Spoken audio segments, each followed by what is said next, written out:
Olá, queridos! Tudo bem, pessoal? Vamos lá então para a nossa última parte dos estudos sobre fotografia, tá? Hoje a gente vai falar um pouquinho sobre os estudos da luz e a gente viu que fotografia é luz, né?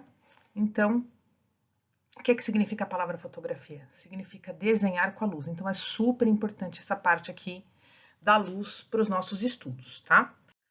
A primeira coisa que vocês precisam entender é que a gente pode dividir a luz em dois tipos, vai? O tipo de luz que a gente chama de luz direta e o tipo de luz difusa, tá? Ou indireta, tá? A luz direta é como se a gente estivesse imaginando aqui a luz do sol, ou pode ser uma lanterna, ou pode ser um holofote, uma lâmpada, a própria luz do celular, ela vai incidir diretamente sobre o objeto e ela vai formar esse tipo de sombra aqui, ó. É uma sombra com contorno preciso, tá? Então é uma sombra que vai imitar exatamente o mesmo formato do objeto que você está incidindo essa luz. Já a luz difusa, ela tem essa característica de espalhar, vamos dizer assim, os raios de luz e ela tem como se fosse um filtro, né? Nesse caso aqui do desenho, os filtros são as nuvens. Então, se a gente estiver pensando numa luz externa, o sol vai ter as nuvens que vão fazer esse filtro, vamos dizer assim, como se fosse uma cortina, e aí a luz vai ficar difusa e essa sombra, ou seja, vai incidir sobre em várias partes do objeto, e essa sombra vai ficar com essa característica que vocês estão vendo aqui, que é realmente um sombreado. Ela não tem um formato, o mesmo formato que o objeto, tá? Então, essas duas primeiras coisas que vocês precisam entender, a luz direta e a luz difusa. Para a gente ter essa luz difusa, a gente pode usar alguns elementos, por exemplo, se você tem aí a luz do sol incidindo numa janela, a cortina pode servir como esse filtro. Então, durante a aula hoje a gente vai ver bastante isso, tá? Esses exemplos. Então, luz direta e luz difusa. A luz direta também é chamada de luz refletida, né? Por quê? Porque nos estudos da física, a gente já começa a entender aqui, ó, esse feixe de luz, né? Que é a luz que está incidindo aqui na lanterna, e o raio de luz a gente vê o posicionamento do raio, ou seja, ele bate no objeto e reflete. Então, esse tipo aqui de luz refletida. Então, a gente encontra em superfícies, por exemplo, metálicas, espelhos, né? São superfícies que refletem a luz. E tem alguns tipos de superfície que são aquilo que a gente chama de também da luz difusa, então, que vai acontecer o seguinte, os raios vão incidir sobre esse objeto e vai refletir aí de uma forma mais desordenada, tá vendo? Então, é interessante a gente entender esses dois estudos da luz aí, esses dois estados da luz.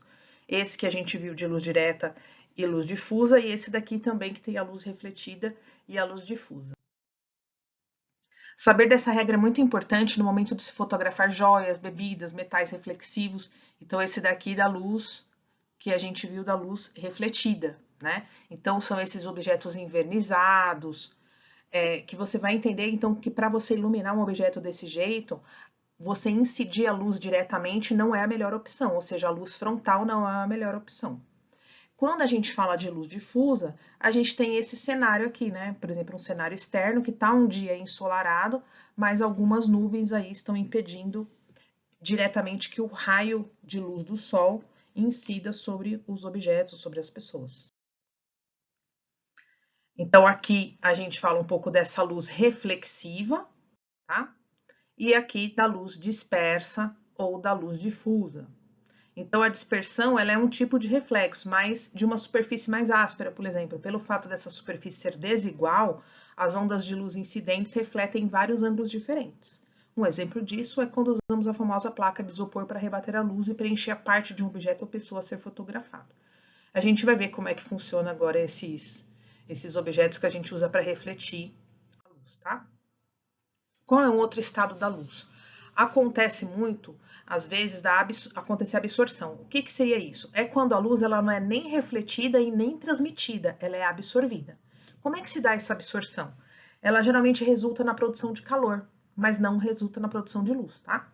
Como acontece com carros pretos, tecidos, plásticos foscos pretos, porque eles absorvem a luz que chega antes neles. Então, assim, vocês já devem conhecer essa frase, assim, de algumas pessoas, até das mães da gente, né? Ah, mas você vai com essa blusa preta? Tá muito sol hoje, você vai passar calor. Então, da onde que vem esse conceito? Dessa ideia de que a cor preta, ela realmente é estudo, né, científico, é a física e a lei da física, que mostra que as roupas pretas realmente fazem com que a gente sinta mais calor, porque ela absorve esse calor entre a nossa pele e o tecido da roupa. Tá? Uma outra característica tem a ver com a intensidade. Tá? Então, a gente precisa ver essa quantidade de luz que está chegando nos objetos. Então, sabemos que a quantidade de iluminação de uma fonte de luz cai consideravelmente conforme a distância, né? Então, se eu tenho ali uma lanterna, um holofote, e eu estou bem próximo do objeto, eu vou ter uma incidência de luz maior. Se eu vou me distanciando, essa luz vai ficando mais fraca. E isso reflete totalmente na foto que a gente vai tirar. E dentro da fotografia, a gente usa um termo que é bem interessante vocês aprenderem. Por exemplo, low key é quando a gente tem baixa iluminação ou uma iluminação bem direcionada. Tá? Então, é uma luz que ela está bem diretamente, vamos dizer assim, colocada num ponto do objeto, da pessoa, e o restante fica totalmente sem iluminação. Então, esses dois tipos de fotos que a gente está vendo aqui, ó, do rapaz e do cachorro. E a gente tem o high key, que é quando a gente fala que estourou a luz, estourou o branco. O que é estourar o branco? Tá tão clara essa foto aqui da moça que a gente não consegue mais nem perceber o contorno do corpo e aqui também do gatinho. Então, é um outro termo que a gente usa bastante, é dizer que a luz estourou, ou que estourou o branco. Aqui a gente tem uma foto chamada de high key, ou seja, a gente não estourou o branco, vamos dizer assim, mas é uma foto com alto poder de iluminação, né? Uma foto bem com essa ideia mesmo de high key, ou seja, uma iluminação muito forte. E aqui um exemplo de low key, ou seja, eu gosto sempre de trazer 2, 3 exemplos para vocês terem ideia de como é que esses termos também são usados. Não só, por exemplo, como a gente viu naquelas duas primeiras fotos, né, do rapaz que estava ali só com aquela luz bem no rostinho, uma luz mais fechada. Pode acontecer o low key também nesse tipo de paisagem aberta. E o que acontece com esse low key que eu queria que vocês observassem? A gente só vê praticamente a silhueta dos rapazes aí, né, das pessoas que estão na foto. Tem a questão também da cor da luz, tá? Que é essa ideia, como se fossem filtros, né? Que a gente coloca aí na luz. Então, a gente tem a própria cor mesmo que vem nas lâmpadas e tudo mais, e principalmente agora com LED, né? Tem os LEDs coloridos e tudo mais. Mas a gente também consegue colocar a cor na luz através de filtros que você coloca nas máquinas fotográficas e também tem os filtros para colocar na câmera do celular também coloridos, vocês já devem ter visto. Que são esses tipos de filtro aqui coloridos. Então, olha que interessante que fica, né? Você vai fotografar, por exemplo, uma paisagem marítima, o mar, o fundo do mar, então você usa um filtro azulado, que aí a sua foto vai ficar muito mais interessante. Olha a diferença das duas imagens. Então, às vezes é bem utilizado esses filtros de cor. E a gente vai entender que muitos fotógrafos utilizam os modificadores de luz, porque nem sempre a gente tem a luz perfeita, a luz do sol perfeito, a luz que entra iluminando a janela perfeitamente. Então, dentro de um estúdio, quando você vai fazer uma foto interna, a gente usa os modificadores de luz. Até nas fotos externas também, tá? Não é só na foto interna, não. Nas fotos externas a gente também usa esses modificadores. Existe o rebatedor e o refletor, tá? O refletor, vocês já devem conhecer bem essa palavra, é como se fosse aí um grande holofote, um ponto de luz, né? Bem incidente, que é esse daqui, o refletor fotográfico. E aqui a gente tem o rebatedor. Como é que funciona isso? A luz, ela incide aqui neste refletor e volta para iluminar essa parte do objeto. E aqui tem uma luz que sai diretamente aqui para o objeto. Então, todos esses objetos que estão sendo fotografados, eles vão ter luz de todos os lados, tá? Então, essa que é a ideia do refletor de luz. É um acessório de extrema importância na fotografia, tá? Independente da sessão fotográfica estar acontecendo no estúdio ou no ambiente externo. Aqui tem um outro exemplo, ó, com rebatedor e sem rebatedor. tá? Então, eu tenho a fonte de luz aqui sem rebatedor, ela vai estar vindo direto no objeto, e a gente tem aquela sombra que nós já percebemos aqui que faz bem a silhueta do objeto. Com o rebatedor, eu tenho a fonte de luz, ela bate no rebatedor e volta. Então, observa como esse objeto aqui, ele tá com essa parte aqui mais escura, e esse daqui tá com essa parte mais clara, tá vendo? Então, o rebatedor, ele funciona bem para trazer essa claridade frontal também para os objetos, para as pessoas, né, principalmente fotos de rosto.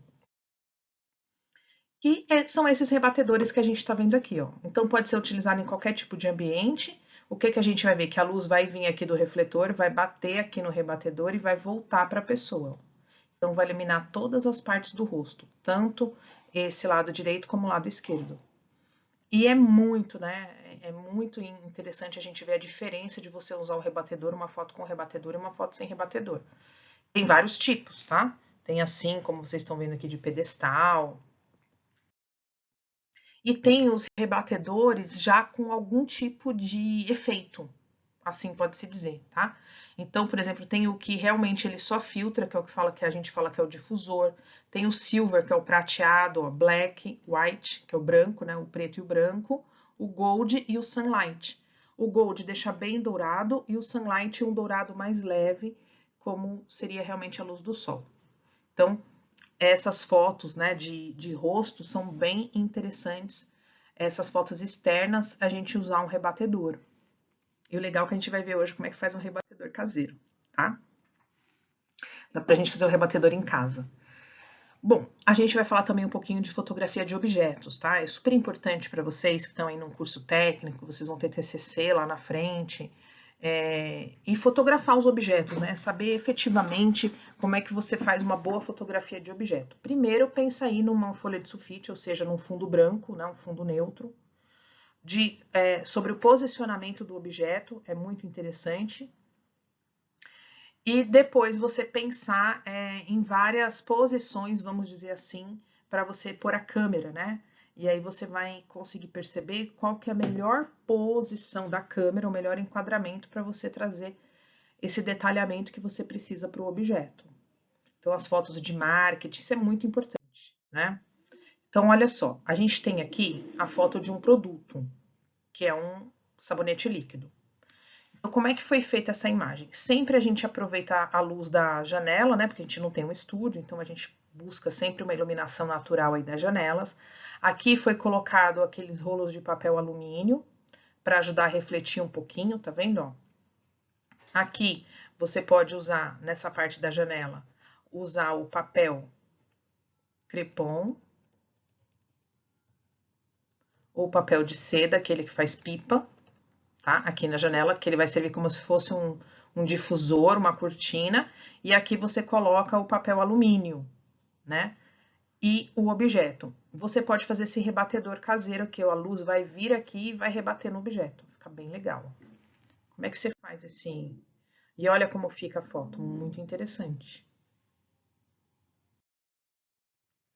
Como é que você monta um rebatedor caseiro? O que a gente vai precisar? Papel alumínio, durex e uma caixa aí de papelão, tá? É bem simples, você abre a caixa, recorta as abas, né? Envolve tudo com papel alumínio e passa a fita na parte de trás. E você vai ter um rebatedor, tá? Opa, eu passei meio rápido aqui, mas vocês veem que aí você já vai ter um rebatedor caseiro. E é bastante interessante você usar isso para fotos externas, também para as fotos internas. Porque você vai trazendo iluminação para várias partes do rosto e sua imagem vai ficar um pouco mais profissional, tá? E existe também o que a gente chama dos difusores. Então, tem esses grandões aqui enormes, ó, para as fotos externas, tá vendo? E tem aqueles caseiros. Então, eu tirei essa foto aqui na ETEC, é bem legal para vocês verem, ó. Eu coloquei esse vasinho aqui em cima da mesa, tá vendo? Ó, com a luz vindo da janela. E olha como ficou difícil de você compreender todos os detalhes do objeto. E aqui já ficou muito mais interessante, né? Sabe o que é isso daqui? É papel crepom. Eu tinha lá no armário, ó, papel crepom. E aí, fazendo essa espécie aqui de difusor, tá? Então, pode ser papel de seda, pode ser tecido, lençol, TNT, tá? E aí a gente pode usar, então, os dois, né? Tanto o difusor de luz como o refletor de luz. Aqui tem uma cortina, ela já está servindo como difusor. E vem aqui o refletor de luz com papel alumínio. Então, a luz vem aqui e volta para o objeto, tá vendo? Ó? Então, eu tenho aí uma boa iluminação desse objeto em todas as partes dele para fazer uma boa imagem. E tem o que a gente chama lá dos ring lights, né? Vocês já... Ah, não apareceu. Aconteceu algum probleminha aqui no slide dos ring lights, mas esses vocês conhecem muito, né? Tá super na moda agora, tem até ring light para celular. Então, o ring light ele faz esse papel muitas vezes do refletor de luz, que é essa fonte, ele tem o ring light, ele tem essa ideia de ring, que significa anel, então por isso que ele é circular. E ele tem pequenos pontos de luz. E esses vários pontos de luz, eles têm esse mesmo efeito de iluminar completamente o rosto. Então, o pessoal usa hoje para fazer os vídeos, né? Tá super em alta. Vende aí no Wish, qualquer lojinha aí da 25 de março, hoje em dia vocês conseguem comprar um ring light. Mas quando a gente fala de fotografia de produto, é interessante a gente pensar aí... Agora que eu vi que tá com um problema aqui, ó, depois eu vou arrumar o português, tá? Desculpa, eu acho que aconteceu algum probleminha que dividiu a palavra de forma errada. I'm sorry, queridos. Aqui, a gente tem aquela fotografia de produto. O que seria isso? A gente faz uma caixa, como se fosse um mini estúdio. E é muito legal a gente ter esse mini estúdio para fotografar pequenos objetos. Então, a gente faz aí muito simplesinho, ó, com a caixa de papelão mesmo, faz as aberturas e coloca o papel manteiga, tá? Pode ser papel manteiga também, ó. Fica bem legal. E aí, o legal é você pensar em 3 fontes de luz aqui, ó. 3 pontos, tá vendo? Aqui, aqui, ó. Aqui e aqui, tá? Você pode fazer, porque o seu trabalho foi em grupo, cada um segura a lanterna do celular de um lado. Você pode usar uma caixa dessa aqui organizadora também, ó. Aqui é a foto de um produto, tá vendo? Que legal. Dá para fazer assim com lençol, tá vendo? Então dá para improvisar de diversas formas. O interessante é você pensar nisso, né? É muito importante você ter uma boa foto para você também ter uma boa venda desse produto, para você ter uma boa caracterização dele, para você criar o site de um cliente. Então, assim, para todos os cursos que a gente tem na ETEC, é muito importante essa fotografia de produto, porque você vai usar muitas vezes mesmo durante a vida, né? Durante as aulas e para a vida também, né? As imagens, elas hoje são muito, muito importantes para qualquer segmento. Aqui também, ó, tem um outro tipo de mini estúdio, tá vendo? Ó, com diversos tipos de lâmpada diferente, ó. A gente vai improvisando, tá? E quando os objetos forem menores, dá até pra gente fazer esse mini estúdio com papel sulfite mesmo. Olha que bonitinho esse aqui, é uma tortinha que tava aqui, ó.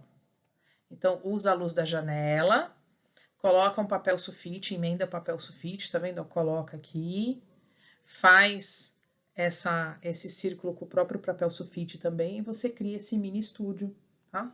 Assim também, ó, com papel sulfite. Então, a ideia é a gente ir improvisando, mas percebendo a diferença que uma boa fotografia faz para qualquer tipo de produto. Aqui um outro exemplo, ó, janela, iluminando o produto. Tá vendo? Você tem uma imagem interessante, só que aqui não tinha nenhum difusor, tá vendo? Ó, o difusor aqui nessa imagem tava até pendurado aqui, mas tirou o difusor, então você vê que ficou uma parte até um pouco mais branca aqui, ó. Mas vai da intenção do fotógrafo, né? Aqui também, olha que interessante, você aproveitando a luz de uma janela. Então, sempre que for tirar a fotografia de um produto, pensando nessas possibilidades, tá vendo? Do uso da iluminação natural, que é a mais perfeita para as imagens, para as fotografias. E olha que legal que ficou, né? A luz da janela incidindo aqui sobre o produto que vai ser fotografado. E olha que linda que ficou a imagem. Então, principalmente para fotografia de alimentos, né? Nossa, é muito importante pensar nisso tudo. Bom, aqui eu tenho aquele vídeo que eu fiquei da aula passada, porque deu aquele probleminha. Quando eu fui passar o vídeo do Sebastião Salgado, deu aquele probleminha no vídeo da aula 3, ficou tudo meio escuro, né? Mas a aula ia acabar ali mesmo, tá? Depois eu deixei o link separado para vocês assistirem o vídeo do Sebastião Salgado. Então, fica aqui também esse link que eu vou deixar para vocês das 6 dicas de composição fotográfica, que é um vídeo aí curtinho de 6 minutos, bem interessante para vocês assistirem. E um outro assunto que eu quero abordar com vocês é a fotografia nos jogos digitais, né? Tá uma tendência muito forte agora de várias imagens que a gente vê aí pela internet, muitas delas não são imagens reais feitas com personagens, são imagens de dentro de cenários de jogos, tá? Então, tem uma tendência muito forte agora das fotografias dentro dos jogos digitais. Essa imagem aqui, por exemplo, é a imagem que é um print da tela, né? No momento aí do jogo. Então, hoje, alguns jogos, eles estão realmente, assim, trazendo essas ferramentas de fotografia. Tá? Aqui também é uma outra fotografia feita dentro de um cenário de jogo. E aí você pode me perguntar assim, ai, Pro, mas como que eu vou posicionar a câmera se eu só posso dar print na tela, né? Existem aí alguns jogos, eu vou até deixar esse link aqui para vocês, que é muito interessante o link desse vídeo, que ele mostra exatamente como é que alguns jogos hoje estão trazendo essa ferramenta. Ah, eu achei que eu tinha colocado o slide aqui da ferramenta. E nesse vídeo ele mostra que alguns jogos estão deixando ali nas configurações algumas movimentações, como se você estivesse realmente podendo movimentar a câmera dentro do jogo, tá? Mas eu vou deixar o link aí para vocês assistirem, que é muito interessante. Mas aqui eu deixo um recadinho final, né? Que eu quero que vocês saibam que as regras elas são importantes. A gente viu assim várias regras fotográficas aqui, mas que o interessante é você conhecer todas as regras. Não necessariamente você vai precisar usar todas e nem todas de uma vez só, mas quando você for quebrá-las, que você possa fazer de forma intencional. Que realmente quando você vai fazer um low key, por exemplo, colocar baixa luz numa foto, você vai colocar um high key, você vai deixar ela muito iluminada, você está fazendo isso intencionalmente, porque você conhece as regras e você está buscando trazer uma nova forma de fotografar, enfim, trazer um pouco mais de criatividade para suas imagens. E não que você faça de uma forma errônea, ou seja, você errou, ficou bonito porque eu dei sorte. Não, a gente não trabalha com sorte quando a gente está falando em técnica, né, em curso técnico, em profissão. A gente não trabalha com sorte, a gente trabalha com conhecimento. Então, por isso que é super importante vocês pensarem nessa ideia de conhecer as regras e, é claro, usar conforme a criatividade de vocês vai colocando isso em pauta, tá? E eu termino aqui o nosso curso de fotografia, vamos dizer assim, né, que a gente separou aí em 4 aulas, com essa frase do Sebastião Salgado. Você não fotografa com a sua máquina, você fotografa com a sua cultura. Ou seja, a máquina, ela é somente um instrumento, o celular, a câmera, ele é somente um instrumento. Você vai fotografar com tudo aquilo que você sabe, com tudo aquilo que você aprendeu, não só sobre a técnica fotográfica, mas também sobre o mundo, né? Sobre as aulas de história da arte, sobre as questões matemáticas, as questões da física, com o seu olhar, né, a sua sensibilidade, o seu conhecimento sobre as cores, o seu conhecimento sobre enquadramento, sobre as regras. Você vai juntar tudo isso, e isso a gente chama também, vamos dizer assim, de conhecimento, né, de cultura. Então você não fotografa só com esse instrumento, porque esse instrumento todo mundo tem. Hoje em dia todo mundo tem um celular no bolso. Você vai fotografar com a sua cultura, com o seu aprendizado, com aquilo que você tem de referência, de bagagem, tá? Então essa é a minha mensagem aí para finalizar as nossas aulas de fotografia. Tem as atividades, né? Que a gente já conversou sobre isso, como é que vocês vão entregar as atividades. E é isso, queridos. Espero que vocês tenham gostado e que vocês possam aplicar um pouquinho, pelo menos, desses conhecimentos fotográficos aí na vida de vocês, tá bom? Um super beijo. Até mais.